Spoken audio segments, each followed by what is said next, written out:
This video is brought to you by Mubi, a curated streaming service dedicated to elevating great cinema from all around the globe. Get a whole month free at mubi.com/YaraZaid. Content warning. This video is about the rape revenge film subgenre, and as such, contains harsh language regarding sexual abuse in various forms. I will be describing scenes from films, plot lines that involve sexual assault, and all the unpleasantries you can imagine.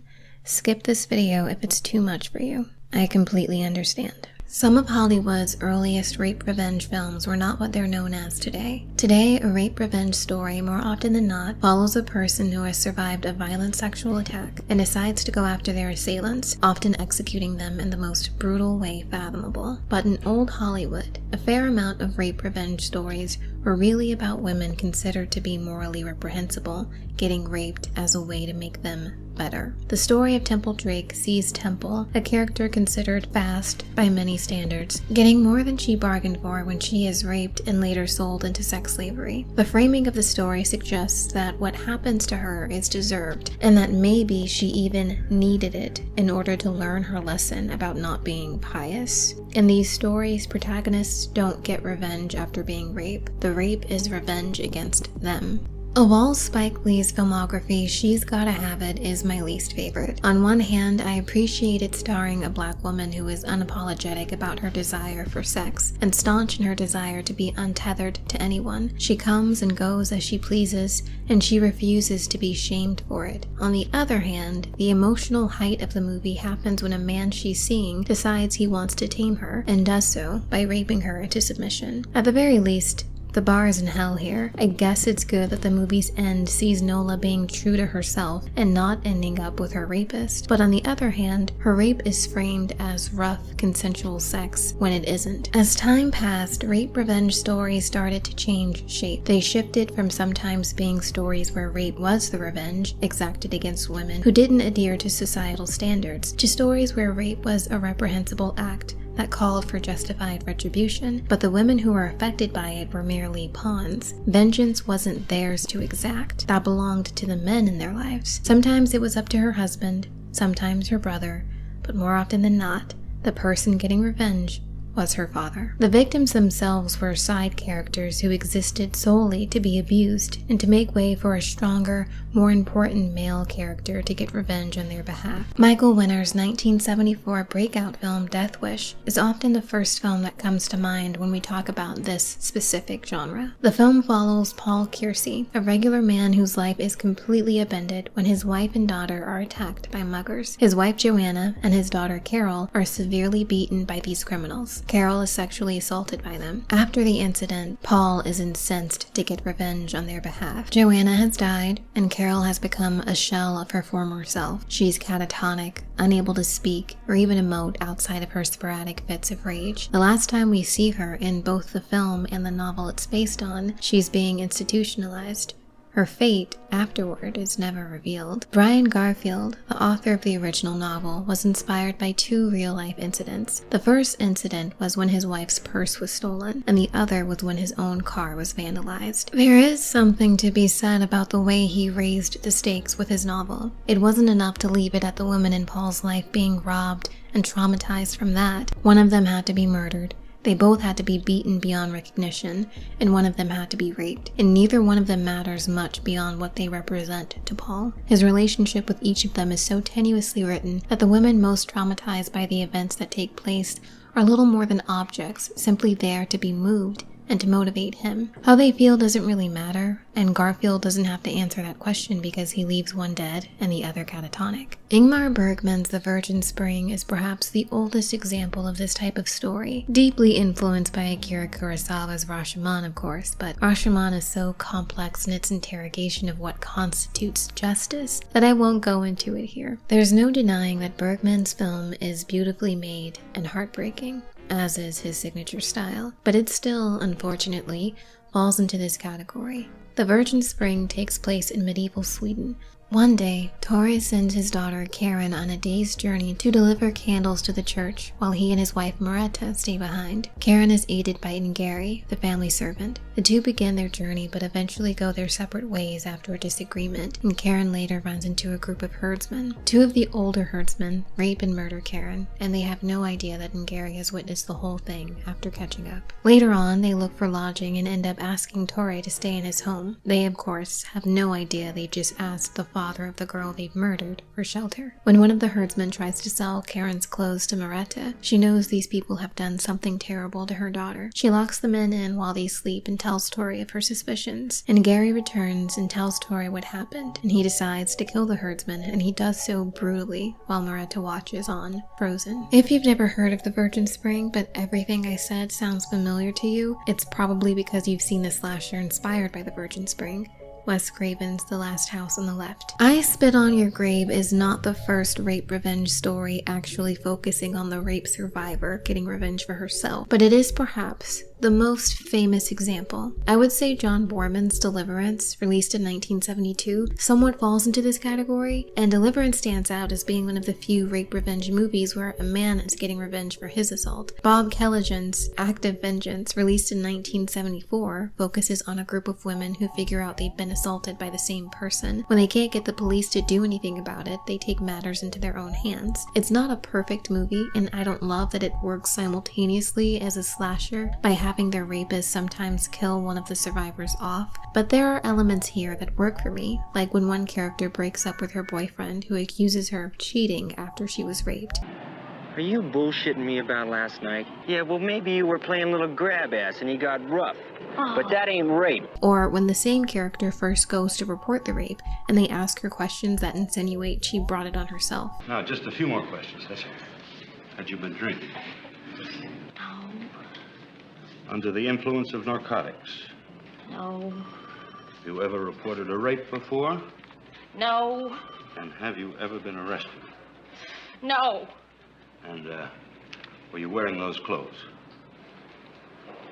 For 1974, it was surprisingly accurate in its depiction of the ubiquity and acceptance of rape culture. While I Spit on Your Grave was not the first, it was an incitement to the transformation of the genre, where we focused less on the fathers of survivors and more on the survivors themselves. Unfortunately, I Spit on Your Grave is also a big reason why the subgenre is so repugnant. The problem with this era of rape revenge movies is the rape itself. The rape scenes themselves are often exploitative or worse, lurid. There's this terrible movie that I recommend to no one called Nail Gun Massacre. It's another installment in the subgenre where the person getting revenge is like the brother of the victim. In the film, a masked killer goes around picking the rapist off one by one, and most of his victims are, of course, men. The movie frames the rape of its side character Linda as a terrible thing that's happened, rightfully so. But the posters tell a different story. One of them depicts the masked killer standing over two slain women, his nail gun weapon held out between his legs like a you-know-what, and a tagline that reads, "A very penetrating story." Right. It's not that every rape revenge film has the same marketing as Nail Gun Massacre, but for a significant number of these films, there's far more interest in the rape than the revenge. I Spit on Your Grave is infamous for having not one, not two, but 3 separate drawn-out scenes where the protagonist is assaulted. When we break down the exact runtime of each scene, the rape actually takes up more of the runtime than the revenge. Most directors will say that their aim is to make the viewer uncomfortable. Directors are supposed to do that. Put you so deep in the film that you squirm when they want you to, cry when they want you to, feel joy when they want you to. But some scenes can quickly go from depicting rape to eroticizing it. So while the hotly debated question of whether we need rape scenes can't be answered that simply, it's not too much to question if those scenes are framed and directed in a responsible way. Rape scenes cannot exist in a vacuum, and even those that are integral to a film's plot can toe the line of gratuitousness. Rape scenes should be disturbing in and of themselves, but the sad reality is that directors filming rape scenes today need to understand any rape scene's potential for entertainment or eroticism, and put in the extra work to avoid any such grotesque sensationalism. These filmmakers are, after all, combating years of normalized sexual violence in our society, and in the film industry, including rape scenes from films past that were treated as romantic interactions. The eroticization of rape in these films is rampant. A great example is how I Spit on Your Grave was marketed when it was released. The film first debuted in 1978 under the title Day of the Woman, and this poster was less direct in how it sexualized the main character. Depending on which edit you find, you see a lot more side boob. But in the re-release in 1980 under the title we've come to know the film as today, that's when we get the infamous ass shot poster, which is an in-your-face sexualization of a rape victim in what is suggested to be the immediate aftermath of said rape. Fun fact, this is Demi Moore.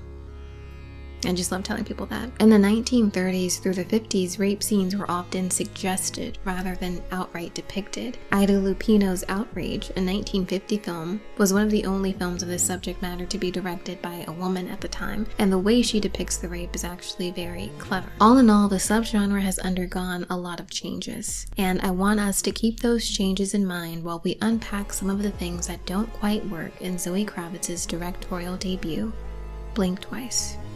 In the summer of 2021, news broke that Zoe Kravitz would be making her directorial debut. The film, originally titled Pussy Island, was described by Mike Fleming Jr., contributor to Deadline, as Frida is a young, clever Los Angeles cocktail waitress who has her eyes set on the prize, philanthropist and tech mogul Slater King, when she skillfully maneuvers her way into King's inner circle and ultimately an intimate gathering on his private island. She is ready for the journey of a lifetime. Despite the epic setting, beautiful people, ever-flowing champagne, and late-night dance parties, Frida can sense that there is more to this island than meets the eye, something she can't quite put her finger on. Something terrifying. I have to say, when the movie finally came out, I was taken aback at the amount of people who were surprised at the plot development and the reveal of what's happening on the island. This little nugget and the way Kravitz would speak about the film beforehand heavily hinted at the topics that were going to be explored. Slater King, a billionaire who owns an island that he flies women out to.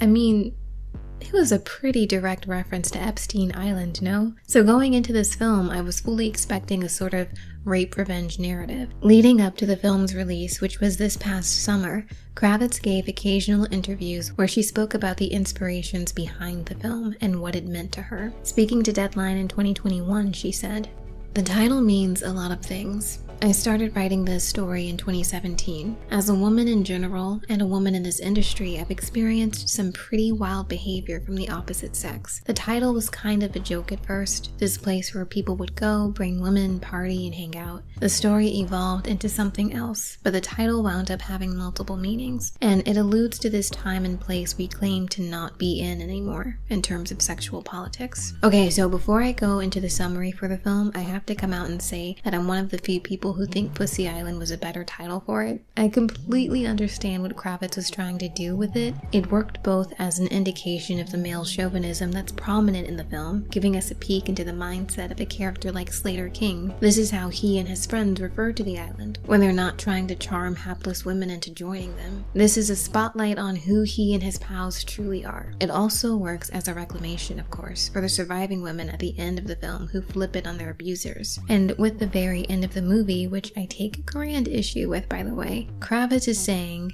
perhaps clumsily, that pussy is power. Pussy Island is the better title because it's tongue-in-cheek and reveals a lot about the island from both perspectives. Maybe it's crass, maybe it doesn't work entirely, maybe its humor is misplaced at times, but then again, you can describe the actual movie that way too. Blink Twice opens with a close-up of a lizard. The camera moves back slowly and the soundtrack creates a tense and unsettling atmosphere. The shot is brief and we quickly cut to Frida, our main character, lighting an incense in her bathroom before doing her business because that's how you do it. Frida posts a new picture of her animal-themed nail designs to her Instagram page where she hasn't even reached 100 followers. The latest picture is of a lizard, an early detail that clues us in on what's about to unfold. Frida doom scrolls to feel something or to feel nothing until she comes across a post from tech billionaire Slater King. I, Slater King, would like to formally apologize for my behavior. I have sought therapy. Yes, the very first introduction we get of this character is a lazy apology video, which perfectly encapsulates the kind of person he is, and I actually think it's a nice detail. Frida is intrigued by Slater, and she looks him up, finding article after article about his net worth, his career, and more importantly, his controversies, including abuse of power. The details of Slater King's transgressions are never fully revealed, but we don't really need a breakdown of his actions to understand what he's apologizing for. We can piece it together ourselves. Frida and her best friend / roommate Jess go to work, serving cocktails to the rich and famous at a lavish gala. Not just any lavish gala, but a Slater King fundraiser. Frida, who at this point in the story is suggested to be beyond smitten with Slater, has prepared for this. She bought glittery dresses for herself and Jess so they can mix in with the elite and have the chance to brush shoulders with Slater. And it happens pretty easily. Frida trips and falls, Slater comes to her rescue, and it seems like something out of a meet cute. Slater takes a shine to Frida, and both she and Jess are quickly enfolded into this luxurious world where the champagne is flowing, the party favors are in heavy rotation, and no one really wants for anything. The fun times pass by in montages, so we can quickly get to what really matters: Slater's invitation to Frida to join him on his private island for a few days. Once there, Frida is swept up in the lavishness of it all, easily seduced by the luxury villas and the free-flowing food and drink she doesn't have to work to the bone to acquire. Jess is a bit more apprehensive. She's the only one who questions why they have to give up their phones for a trip. She's the first person to suspect something isn't right, pointing out how weird it is that Slater has clothes available for them that fit perfectly. Frida not only ignores all of this, but when Jess shares her concerns with her, she tells her she's being ridiculous. I want to go home.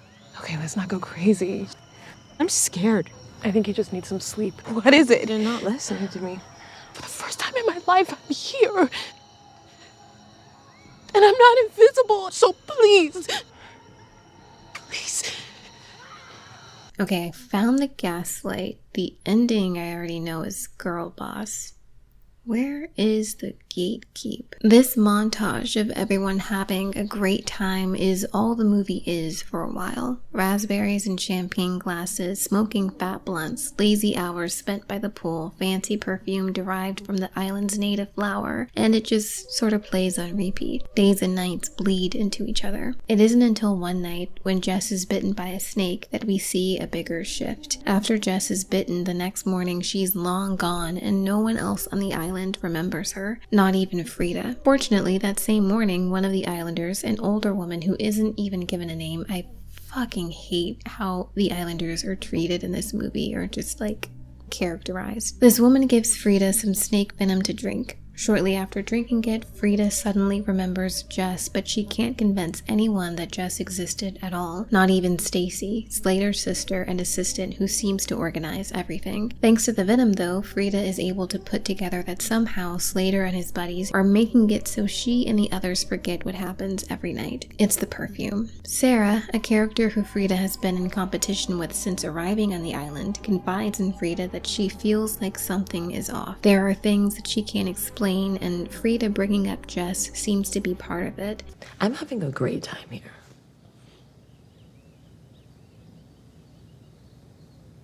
But I also have this feeling that I'm like not. Frida realizes the venom is the antidote, so she and Sarah serve it to the other two women, Camilla and Heather, and also Stacy. Frida takes advantage of the time she has while the men are away and sneaks into Slater's office to get her phone. In the process, she finds Polaroids of other women who had been to the island, and she even finds a photograph of herself from months earlier. That evening at dinner, a memory of one of the previous nights rushes to Frida. Suffice it to say, she remembers a night of brutal assault, violence, and pain. The women start dancing on the tables, all the while planning their revenge. Sarah sticks a wine cork in a potted plant so she has a weapon for later. And later comes pretty fast as Camilla remembers all that's happened to her. Camilla stabs Tom to death, Heather bashes Vic's face in, Sarah stabs Cody in his hand, and we get a full-on night of carnage that ends in a fiery conclusion when the villa goes up in flames. With everyone on the island apart from Sarah, Slater, and Frida dead, Frida drags Slater away from the inferno. She saves his life so she can take his life, marrying him and keeping him docile. well, with the same forgetting formula he had used on her, but giving him such a high dosage that he's pretty much helpless. The final scene is set in a gala similar to the one in the beginning. We see Slater as his old therapist and one of the men who assaulted Frida, Rich, approaches. In the middle of their conversation, Frida says hi to Rich, looks him in the eye, and tells him she remembers him. She really won't remember any of this. Sorry, I don't think we've met. Of course we have. I remember you. Hiya, Rich. The host of the gala gives a special thank you to the CEO of 𝖘𝖔𝖚𝖗𝖈𝖊𝖘, and surprise, surprise, he does not say Slater King. Instead, Mrs. Frida King. Oof. The reason I wanted to talk about the history of the rape revenge genre first was because I think it's important that we appreciate how Kravitz went about telling the story. There is one very brief rape scene, and the rest we learn from minute but effective details. Dirt under the nails, unexplainable scars, or the one scene where Frida is about to go to sleep after dinner and realizes the stain on her dress is gone. Speaking as someone who struggles with rape scenes, I thought the way Kravitz clued us in on what was going on was done pretty well. I also appreciate any rape revenge story that doesn't take so much glee in depicting the act itself. There are a lot of things about this movie that don't work for me, but given the history of the genre, I can't help but still have a level of appreciation for it. I'd rather have 20 blink twices than 5 I spit on your graves, but that's just me. All that said, I don't really like this movie, and the ending doesn't work for me. The ending doesn't work because Slater King's punishment does not fit the crime he committed. Instead of getting justice for her abuse and the abuses of other women on the island, Frida prioritizes her financial gain and power. It is a capitalistic revenge, soulless and unfulfilling. You can't help but to draw comparisons between Frida and people who will pretend they didn't see abuse being committed if it means they get paid to keep quiet. It's not even necessarily that revenge isn't on Frida's mind. The problem is that her idea of revenge has nothing to do with justice and everything to do with her lust for wealth. My mom used to say, success is the best revenge. Before dying, Stacy says, Help me. To which Frida responds, Bitch, I tried. And as good as it is, especially in relation to Stacy's unwillingness to get involved, it's ill-fitting considering just how dismissive Frida had been of Jess's concerns. It almost feels unfair that Frida gets to say this after telling Jess that she was overreacting. Jess tried to help her once too, and she prioritized a billionaire she just met over her closest friend because at the end of the day, Frida is a protagonist whose sole concern is upward mobility. Frida watched Slater murder her best friend and presumably dump her body where no one will ever find it. Jess is more than likely still a missing person whose status is unknown. If her family is alive, they'll never know where she is. Her friends will never know what happened to her. Slater will never be held accountable for killing her. And the only people who do know what happened will take that secret to the grave, because if they don't, their newly acquired position at the top of the economic food chain is threatened. And that's just fucking depressing. And I'll be like, come on, guys! Believe women! You didn't, though. In light of the recent election results, this ending feels even bleaker. I found it hard watching Think Twice again this time around. My viewing experiences will always be split into pre-election and post-election. Pre-election, I didn't like the movie that much either, but I could squint my eyes and sort of see what Kravitz was trying to do, and how the cynicism of it was probably the point. But post-election, even if the cynicism is the point, it misses the mark. It frames Frida's decision at the end as a clever girl boss moment and not a betrayal of the victims whose stories will never leave the island, whose murders will now be seen as accidental deaths that couldn't have been prevented. So many won't get justice because Frida gets a payday. Framing that as anything other than disappointing does a disservice to the story, because honestly, if this was framed as Frida going to the dark side and choosing money over justice, the cynicism of her choice would work well, but the movie doesn't think of it as a disservice. So that's when it becomes a problem. Frida's well within her rights to take Slater's riches, and if justice for her fellow victims has to be sacrificed to attain that wealth, so be it. I want to add that there's something about the use of Lucas that feels undiscovered and uneven. Lucas is a much younger character than the rest of the men on the island, the golden boy on his way to becoming the next Slater King. The movie sort of bypasses its own suggestions that he is also being abused. In one of the flashbacks, Lucas is trying to stop an assault from happening, but is held back. Eventually, he just crumbles to the floor and cries. In a scene before that, when he shows up to breakfast with a black eye and he has no idea how he got it. And in a later scene, Frida tells him that he smells nice, almost suggesting that he's been under the same influence of the memory loss perfume that she has. You smell nice. Thanks.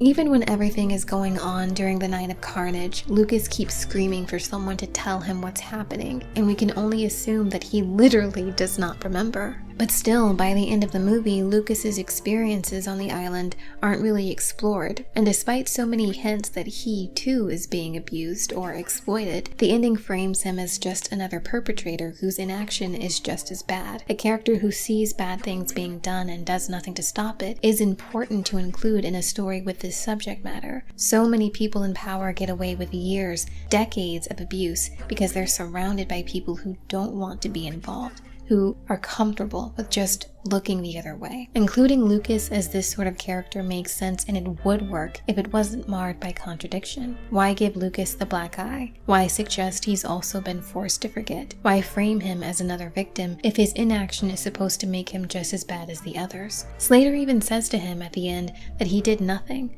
not for himself and not for the women. You did nothing. You did nothing for yourself.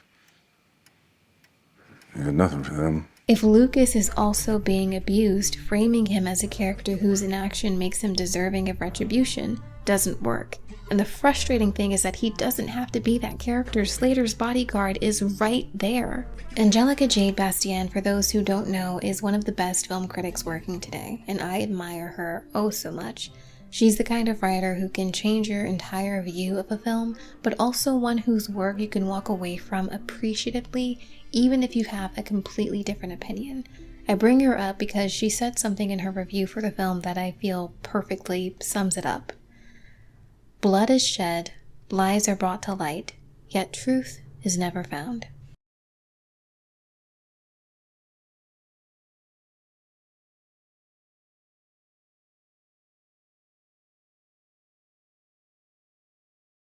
Mubi is a curated streaming service dedicated to elevating great cinema from all around the globe. From iconic directors to emerging auteurs, there is always something new to discover. With Mubi, each and every film is hand-selected by its team of curators. Discover the best of cinema at your fingertips, streaming anytime, anywhere. Witches, a moving documentary directed by Elizabeth Sankey, will be streaming on Mubi this month, and it's a film that I implore you all to watch. Sankey explores the trials and tribulations of motherhood, putting a harsh spotlight on postpartum depression. By pairing her very real and very haunting experiences of postpartum psychosis with age-old portrayals of witches, Sankey asks us to examine how and why women are forced into silence when it comes to speaking about their mental health after having a child. She asks whether cinematic depictions of wicked witches condemned to eternal damnation are comparable to what society demands of women, the timid beauty or the ideal mother. It is a rich, touching portrait of motherhood in all of its complexities, and I can't recommend it enough. It'll be available for streaming on Mubi everywhere on November 22nd, so mark your calendars and take this opportunity to experience Mubi. You can try Mubi free for 30 days at mubi.com/Yarzade, that is mubi.com/Yarzade, for a whole month of great cinema for